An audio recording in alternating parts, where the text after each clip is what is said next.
আসসালামু আলাইকুম viewers, welcome to my channel. যারা আজকের আমার এই ভিডিওটি দেখছেন তাদেরকে জানাচ্ছি অসংখ্য ধন্যবাদ। আজকে আমি আপনাদের সাথে শেয়ার করতে চলেছি পেঁপে দিয়ে মোরব্বা রেসিপি। এটা খুবই ইজি একটি রেসিপি, একবার দেখলেই বাসায় আপনারা পারফেক্টভাবে মোরব্বা বানাতে পারবেন।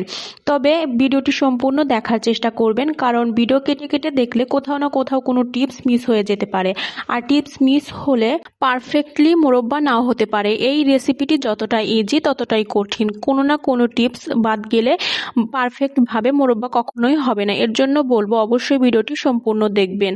আর আমার ভিডিওটি যদি ভালো লেগে থাকে তাহলে অবশ্যই ভিডিওতে একটি লাইক দিয়ে আমার চ্যানেলটিকে সাবস্ক্রাইব করে বন্ধু হয়ে আমার পাশে থাকবেন এবং অল নোটিফিকেশন অন করে দেবেন, যেন আমার ভিডিও ছাড়ার সাথে সাথে সবার আগে আপনার কাছে গিয়ে পৌঁছায়। তো কিভাবে আমি এই মোরব্বা রেসিপিটি বানিয়েছি সেই টিপস আপনাদের সাথে শেয়ার করি।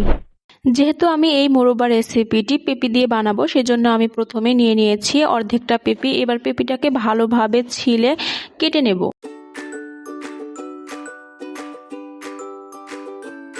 পেঁপেটাকে আমি সুন্দরভাবে ছিলে নিয়েছি। এবার আমি এই পেঁপেগুলোকে ভালোভাবে পিস পিস করে কেটে নেব।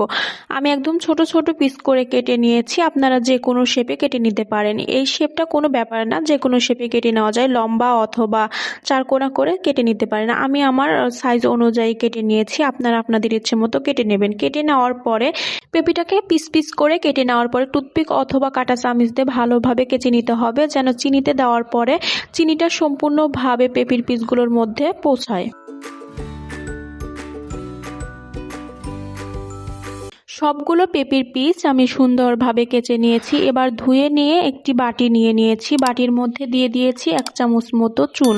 আপনারা চাইলে এখানে ফিটকেলিও ব্যবহার করতে পারেন। চুন অথবা ফিটকেলি সুন্দরভাবে একটি বাটিতে গুলিয়ে নিয়ে এর মধ্যে পেঁপের পিসগুলো দিয়ে দিচ্ছি। পেঁপের পিসগুলো দেওয়ার পরে সর্বনিম্ন আধা ঘন্টা মতো পেঁপের পিসগুলোকে চুন পানির মধ্যে রেখে দিতে হবে। আমি 2 ঘন্টা রেখেছিলাম। 2 ঘন্টা পরে আমি ফিরে এসেছি। এবার ঢাকনাটাকে তুলে নিয়ে আমি এই পেঁপেগুলোকে চুন পানি থেকে উঠিয়ে নিয়ে ভালো পানি দিয়ে ধুয়ে নেব। সুন্দরভাবে আমি পেঁপেগুলোকে ধুয়ে নিয়েছি। এবার এগুলোকে সিদ্ধ করে নেব।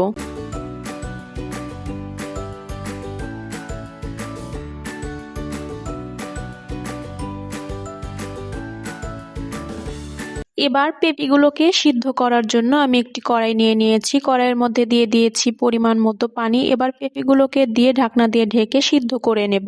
কিছুক্ষণ পর পর ঢাকনাটা তুলে আমি নাড়াচাড়া করে দিচ্ছি, যেন নিচে ধরে না যায়।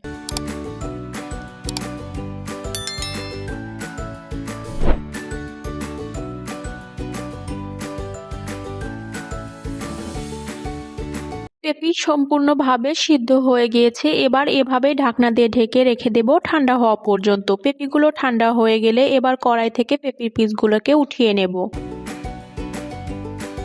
পেঁপে একটি বাটিতে উঠিয়ে নিয়েছি। এবার আরেকটি বাটি নিয়ে নিয়েছি। এবার বাটির মধ্যে অল্প অল্প করে চিনি বিছিয়ে নেব। প্রথমে নিচে চিনি বিছিয়ে দিয়ে এবার একটি একটি করে পেঁপের পিস চিনির উপরে সাজিয়ে দেব।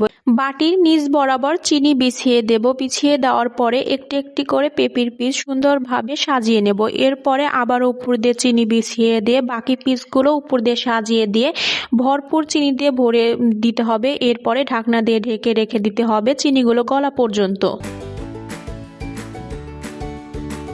বাটির নিচ বরাবর যতটুকু পর্যন্ত চিনি বিছিয়ে দিয়েছিলাম ততটুকু পর্যন্ত পেঁপের পিসগুলোকে সাজিয়ে নিয়েছি। এবার উপর দিয়ে আরও একটু চিনি বিছিয়ে দিচ্ছি। বিছিয়ে দেওয়ার পরে বাকি যে পেঁপের পিসগুলো ছিল এর উপর দিয়ে দিচ্ছি। এরপরে আবারও চিনি দিয়ে দিতে হবে।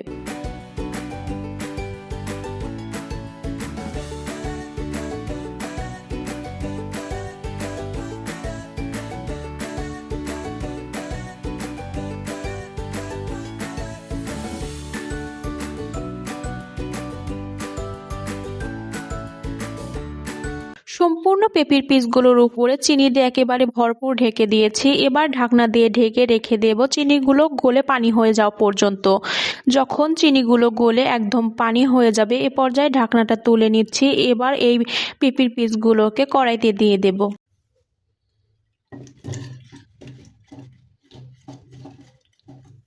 এবার পেঁপে একেবারে মোরব্বা বানানোর জন্য প্রস্তুত। এ পর্যায়ে চুলার আঁচটাকে হাই হিটে রেখে নাড়াচাড়া করতে হবে। পেঁপেগুলো দেওয়ার পরে প্রথম পর্যায়ে একেবারে চুলার আঁচটাকে হাই হিটে রেখে অনবরত নাড়াচাড়া করে যখন বলক চলে আসবে এ পর্যায়ে চুলার আঁচটাকে মিডিয়াম টু লোতে রেখে দিতে হবে।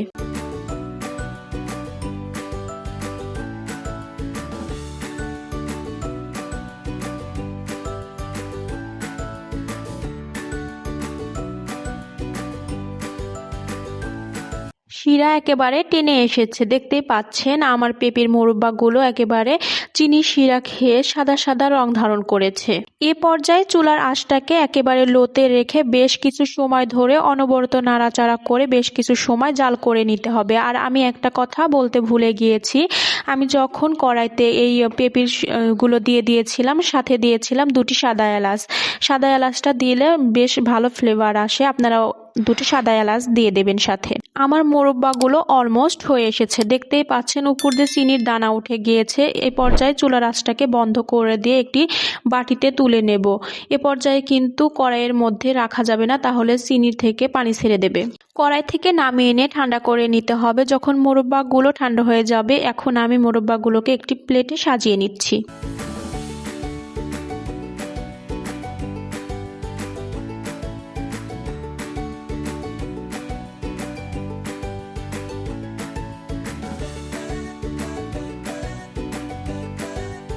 আমার পেঁপের মোরব্বা হয়ে গিয়েছে। আশা করছি আজকের ভিডিওটি সবার কাছে ভালো লেগেছে। যারা যারা আমার ভিডিওটি সম্পূর্ণ দেখেছেন এবং আমার দেখানো টিপসগুলো ফলো করলে আপনার মোরব্বাও পারফেক্ট হবে।